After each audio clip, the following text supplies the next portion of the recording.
Hello and welcome to the Superintendent's Office. This is a show dedicated to spotlighting the great things happening in the public schools of Robeson County.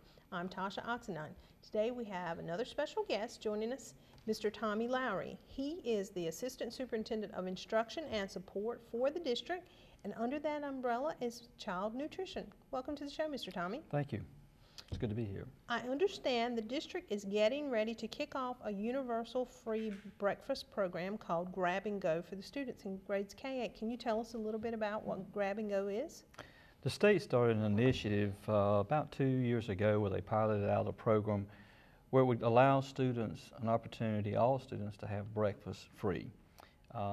We looked at the program and decided that we would pilot that program at one of our schools, and that's basically what it is. It's a grab and go for every kid to eat breakfast free, or you can increase the percentage of students that are eating breakfast. I understand it was piloted at Union Chapel Elementary outside of Pembroke. How was the program effective there? I think it started 3 months before the end of the school year.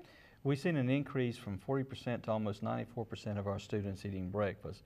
And again, we looked at the fact that we know that students perform better if they have that important meal, which we feel like is the breakfast, one of the most important meals for them in a day. So it was very successful there, very successful. What exactly happens with Grab and Go? The students aren't eating in the cafeteria, are they? No. Basically what happens is that we have carts, and the cafeterias, they prepare the foods, put them on the carts. And I think we have some video of how they are carrying this out today.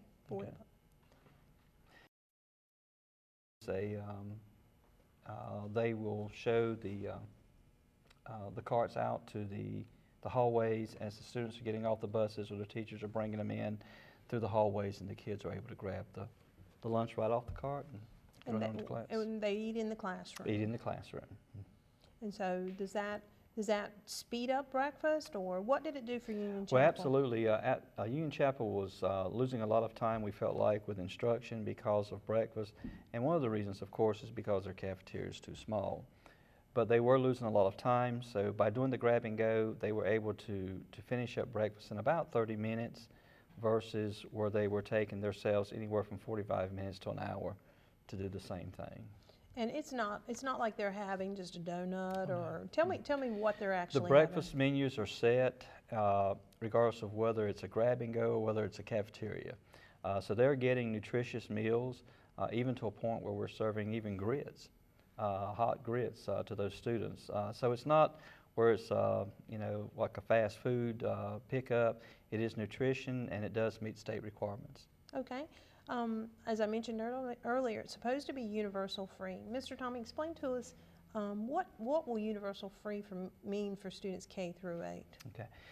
Right now, we have students that eat free based on their lunchroom application. We have students that eat or pay reduced lunch prices and breakfast prices, and then of course those students that have to pay the full price based on their lunch application, which would be their parents' income. But with this grab and go, it is for everybody to eat free. Doesn't make any difference what your application says. Everyone gets to eat breakfast free. So therefore, it's going to help parents that are paying for breakfast, whether they're paying reduced or full. At this point, starting October the 1st, all of our students will be eating free. So the cost of that will not be anything to parents now for their breakfast. And I understand that there might also be an assistance for the county, for the district. Will it help us in any way? Yes, we get reimbursable meals, or consider what these are considered reimbursable meals. And we have looked at the figures. If our percentages go up like we hope they will, like they did at Chapel, then it could bring in revenue into our school system of about $1.2 million. Wow. So we're excited about that. And I understand that you and many of the folks, administration, hope that it's going to do more than just feed the students. Tell me a little bit about that. Well, one thing that we believe through research is that that breakfast is important, and if that child is able to receive a good, healthy breakfast, we feel like it's going to help with the conduct in the classroom. We also feel like it's going to help with the child's academics. He's got a full meal, so to speak, and he's ready to go to work.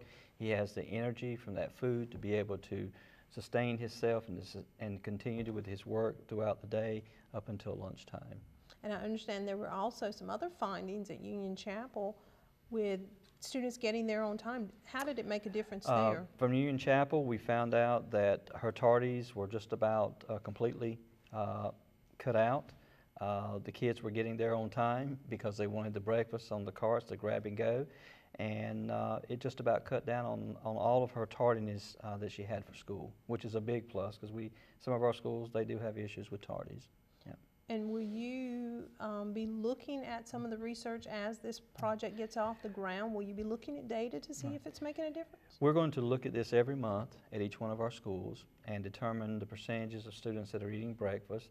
And then, of course, we have what we call discovery and benchmark tests. We'll be looking at those to see if we see any difference in the academic piece of this also. And we'll be looking at tardies and those types of things, discipline, throughout all the schools that will be doing the grab and go. Do you anticipate, if things go well, that it might expand? Well, we had looked at actually this year expanding it all the way up to K-12, but we did have some issues in the high schools because of some of our high schools being extremely large, Lumberton and Purnell Sweat in particular, and we just didn't feel like we were ready to go to that point. But we're hoping that if things go well, that in the near future that we will expand it to our high schools also. How hard was it to implement for the pilot school? Was it an easy transition, or how did things go as far as getting it off the ground there? Well, anytime you have change in anything, there's always resistance. First of all, you have to sell it to the principal, that this is going to work and it's going to be successful, it's going to help your school, help the students. And then, of course, from that point, then you have to sell it to the teachers, and then, of course, on to the parents. We did have some resistance, but because of the success of the program, early, I think folks realized that it was good and it was a positive program, would be something positive for the school, and so everybody got on board. And I'm sure we'll have some resistance October the 1st after the first day, but I think if they continue to work with the program, they'll see that it will be a success and it's going to be a help to their schools. Were you able to get any feedback from parents or from the teachers about at Union Chapel? We did. We had some folks in the community, parents that did give us calls, thanked us for starting the program and how much it meant to them, for their kids to realize that there are a lot of parents getting up early in the morning. They don't have the opportunity to fix their kids or time to fix kids' breakfast. And the fact that these kids were getting breakfast now, they were very appreciative of that. And overall, how low did you say students eating breakfast is? It's very low throughout the district. Yeah, probably somewhere around 40% of our students that eat breakfast right now throughout the whole county. And we're hoping that that percent will go up to, mid to high 90s. What are some of the reasons students aren't eating breakfast? Well, if you go into some of the areas of course, socialization, kids just get into school, they're getting back with their friends. Some of them, their friends don't eat, so I'm not going to eat. Some of them didn't like the fact that they had to go in the cafeteria and sit in the cafeteria and eat, separated again from their friends. So I think some of those issues like that, the social issues, was probably one of the bigger things that were keeping kids from eating breakfast. Well, it sounds very exciting. Do you anticipate that it's going to, you were saying that, sometimes change is hard. Do you think it's going to be something that the principals are going to grasp and move forward with quickly? And I think they will. We had a meeting last week with our principals and explained the procedures that we were going to be following, and we realized that every school is a little different and every principal is going to have to adapt the program to fit their school. So I think the principals have embraced it. And we'll see how things go, and we know we're going to have some issues or some problems, and we'll tweak those things and try to get them right. That's pretty exciting. As you're moving forward with this, if it moves to the high school level, I know that it's been done in other school districts around the state. Would it be something where students can sit outside and have breakfast? Or? Well, we looked at some of our schools, our two larger schools, because those kids are out in commons areas in front of the cafeterias, if you look at Purnell Sweat. And we looked at setting up the carts there, and as the kids are just sitting in there waiting for the bell to ring to go to class, that they could actually be served food in that commons area. We did look and see there are some problems with that. We could open up the cafeteria where the kids could go, because that commons area is right next to the cafeteria, where they could go in there and sit down and eat if they wanted to. With some of the foods that we're serving, and I think some of the things with the bowls would make an issue out in the commons area at some of our schools. But we're working on that, and we're talking with other high schools that are doing this and what they're doing, and we're hoping, like I said, if it's successful in K-8 to move it to our high schools. Have there been any concerns with it being in the classroom? Will it be any major issue with interfering with instruction or instructional time? No, basically, if you look at what happened at Chapel, we actually helped to deteriorate from instructional time being interfered with. They were finishing breakfast on time. By 8 o'clock, instruction was starting. So we're hoping that there's not going to be any interference in instructional time, and by eating the classroom as far as those types of things. Of course, they'll have the trash bags will already be there. We've already talked to the custodians, through the principals and everything, and a little extra work that they'll have to do, but not anything that should be a problem. And working in child nutrition, Mr. Tommy, you've seen a lot of changes over the years, so child nutrition is evolving. Yes. When you look at all the presidential things that's been passed down from the president through his wife and other things through states, and we look at the obesity and those types of things of our kids, the health of our children, and of course that's part of this grab and go because it is a healthy breakfast. That's exciting, Mr. Tommy. Yeah. We're excited about the grab and go breakfast offering universal free for our students. It can only help out students and help out parents. And we think it's going to be an excellent program. I think the parents across our whole county will embrace this once the program gets started, and we look at the benefits that we will receive from this. All right, Mr. Tommy, we appreciate you coming on the show today and talking to us about grab and go. This is Mr. Tommy Lowry, Assistant Superintendent of Instruction and Support. Thank you for coming out and being with us, and we hope you'll come back and join us. Coming up next, we will be talking about bus safety with Mr. Raymond Cummings.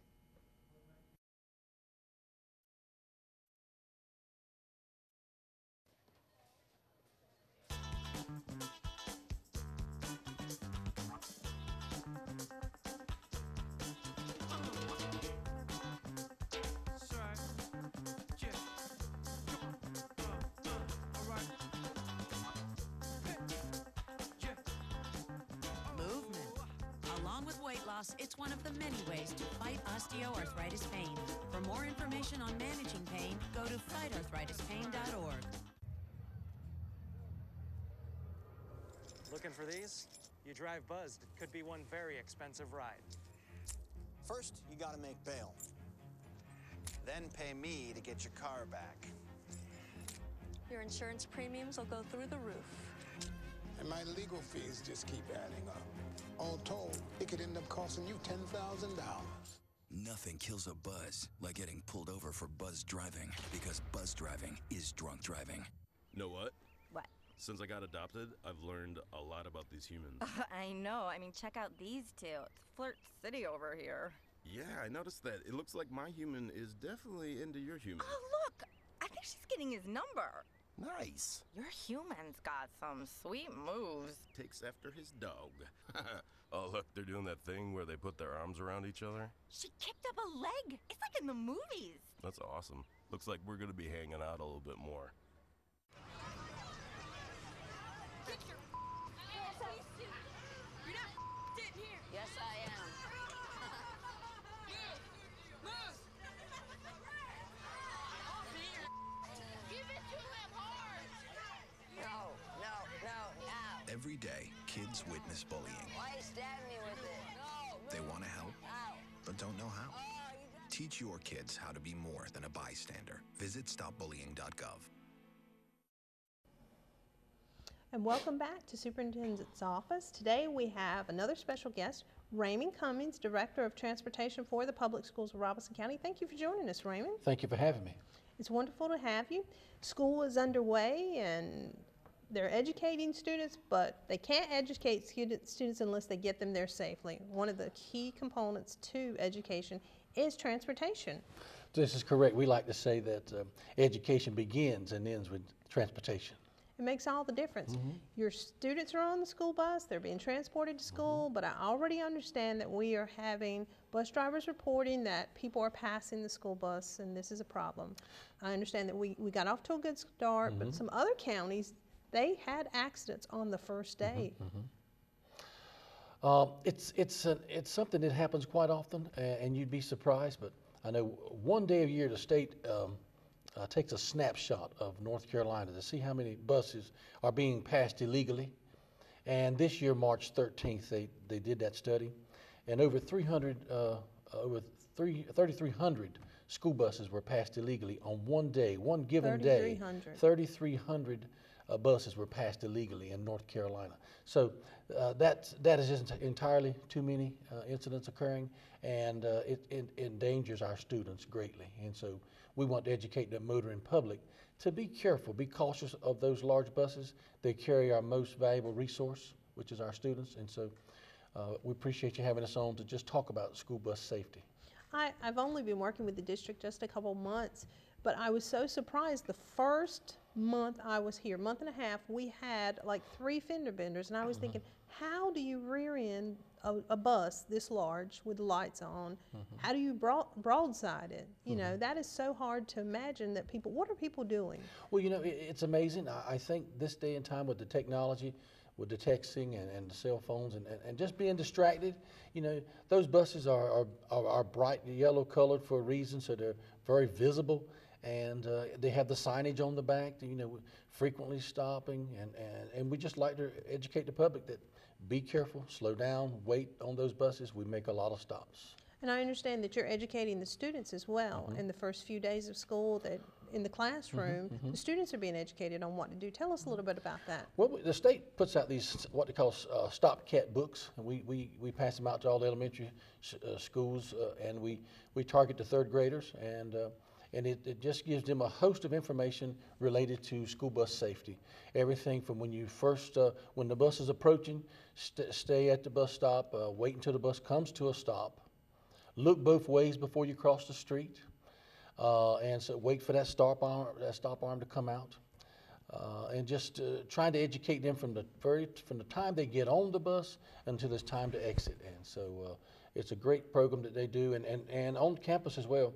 The folks on campus are going through the exit procedure for fire drills and just the proper way to get on and off the bus if there is some type of incident like a fire or whatever the reason they might need to exit.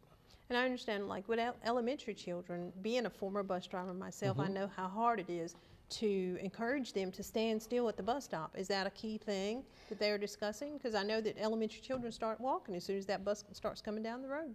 You know, they're very excited about catching that bus. It's a very exciting time, and they are. And so we try to let them know early on that we know you're excited. It's a happy time, but wait for that bus to stop. They'll dart out sometimes, and you wouldn't believe the number of times our bus drivers have actually prevented accidents from happening. You know, the bus is stopped, the stop arm's out, the lights are on, and very visible, but folks are distracted. And the times that the bus drivers have had to tell kids, wait, don't cross, you know, traffic's not stopping.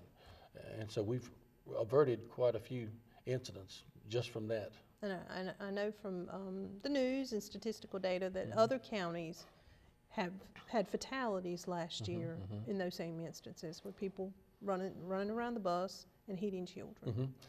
And we have an area it's called a danger zone around the school bus. It's 10 feet around the bus. That's why you have that stop arm out in front of the bus. It makes a child walk out in front of the bus where the bus driver has clear visibility all around the bus. And so we educate them. That's part of the one of the pages, several pages in that Stop Cat booklet, is the danger zone. Once you get on a bus, you're in the safest mode of transportation in the country. School buses are built very tough. But getting on that bus is the problem, and that's what we call the danger zone. So we encourage children to, if you drop something, do not try to get it yourself. Get the bus driver's attention, and the bus driver will let you know if it's safe to pick something up, because the bus driver wants to have eye-to-eye contact with you at all times so they can ensure the safety of that child. We discourage anyone from going behind the bus. We want them, when they get off the bus, to go around in front of the bus so the bus driver can ensure that all children have crossed successfully and there are no incidences. And so that danger zone, we can get them on the bus, they'll be very safe, very safe. Another key question is, say we're here on the campus for UNC Pembroke, we've got 4 lanes, actually 5 lanes with turning lanes. What is the protocol for a school bus in an area such as this, where you have double lanes, and the school bus is stopping. Let me just make it simple for you, and because it can be confusing. All traffic should stop when that bus is stopping. You see the lights out and that stop arm out, stop. Unless you're in a 4-lane traffic and you have a separation in the center of the 4 lanes, like the medium, like a turn lane. Other than that, all traffic stops. But on those, there shouldn't be a child crossing over. Oh yes, we wouldn't allow that. We'd do a right side pickup. But just in case, if you're motoring public and you see a bus stopped, and you're in a single lane traffic or double lane traffic, if you do not have a medium in the center separating 2 lanes of traffic on each side, or a turn lane separating 2 lanes of traffic going opposite directions, you must stop. And so, trying to make it as simple as possible for the public to understand. Just stop, always stop, unless you have that separation between the 2 lanes. Okay. Public schools of Robeson County, it's a large school district with 24,000 children. How many are you guys transporting? Do you have a number on the number of children that are being transported every day? Roughly about 14,000 students each day. We travel about 15,000 miles each day. And so we're big business.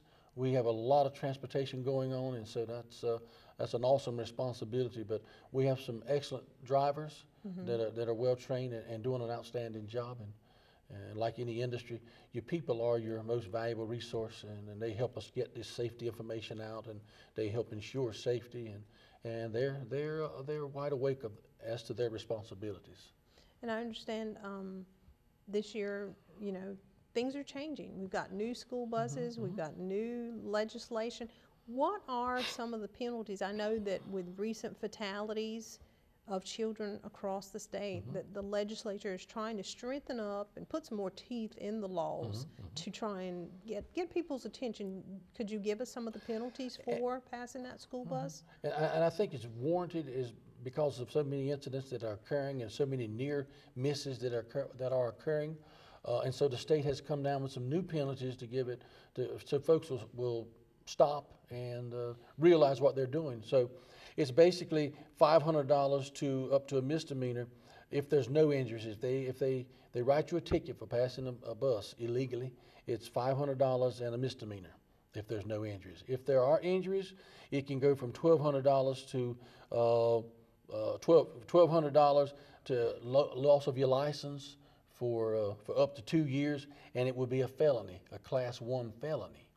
Now, if there's a death at the site, it could go from $2,500 penalty up to a Class H felony and a loss of license for 3 years. So it's a graduated penalty based on the severity of the situation, and so and rightfully so, because there's just no excuse for not stopping at a school bus that is properly stopped with the lights out and stop arm working and everything. And how does that work? Do you have bus drivers that call in daily and say, well, I have North Carolina driver's license such and such that passed my bus, and you report it to law enforcement? How does that go? There's a form you fill out. If the bus driver has had clear vision and has a tag number, they'll write all the descriptive information down, and they'll put it on a form and they send it to the Highway Patrol. And they will follow up. They'll find this person where they live, and they'll trace the information, and then the bus driver has to go to court with them to positive ID. So the more information the bus driver gets, the more likelihood of conviction will occur. Now, the state's been playing with the idea about putting cameras on the stop arms, and so that will take all the guesswork out of the situation. So when that arm comes out, that light will come on, and it will positively identify a vehicle rather, that is illegally passing a stop school bus. Do we have any particular areas in the county that, are more people passing in cities, or more people passing way out in the country, or? Well, it's sad to say. It can happen anywhere. It seems to be just as a guess more prevalent on those streets where it's just very crowded, like your major roads, 211, 41. Those streets that there's a lot of traffic, folks are just antsy to pass as soon as possible. And so we try to limit the number of stops we have on those major roads, and we use as many buses to route on those roads and get off them as soon as possible, as quickly as possible. And so to try to minimize that wait time. And with transporting that many students every day and working with that many bus drivers, it's a big responsibility to keep everybody going on a day like every now and again. Very rarely you see students standing out late on the road, but are they replacing pretty much? Do you have all new buses now? The state replaces buses based on a couple of categories. The number of miles. They like for you to run about 160 to 180,000 miles on a bus before they replace it. And that's the main characteristic there is the mileage and how long you've had it. They want to get as much travel time on that bus as possible. The new buses we're getting, they want you to get about 200,000 miles on them before they'll replace them. And so we generally get about 12 to 15 buses a year. So we keep a relatively new fleet because of the size of our county. We have a lot of miles to travel, and so we keep a fairly new fleet of buses. Okay.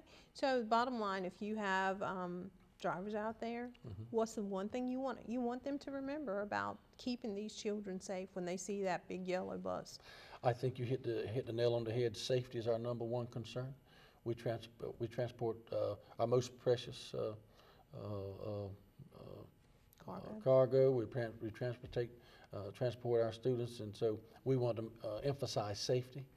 Just that bus makes frequent stops, so just be careful. It's so important. Oh, certainly so is. important because we know how busy the roads aren't what they were, 20, 30 years ago. We have so many people out on the roads. A lot more transportation going on. Well, we thank you for joining us today, and we'd like to thank Mr. Tommy Lowry and Mr. Raymond Cummings for joining us today, and we hope you'll come back and talk to us again because I know you'll have another report coming up soon. Anytime. And we hope that everybody out there will be driving safe and watching out for those children out on the roads and being safe for all our kids. With 24,000 children, that's a lot of children to transport. That's a major responsibility. And like I said, with 24,000 talented students, there's always something going on in the public schools of Robeson County. So be sure to follow us on the web. You can get news from our Public Schools of Robeson County website, where you can also read up on our Aware magazine. There's something in this magazine for the whole district. There's something from every school. Also follow us on Facebook and on Twitter for daily updates. And if an opportunity arises to read to a child, do it, because you never know what kind of difference it will make. Thank you for joining us for Superintendent's Office. I'm Tasha Oxenine. Have a great week.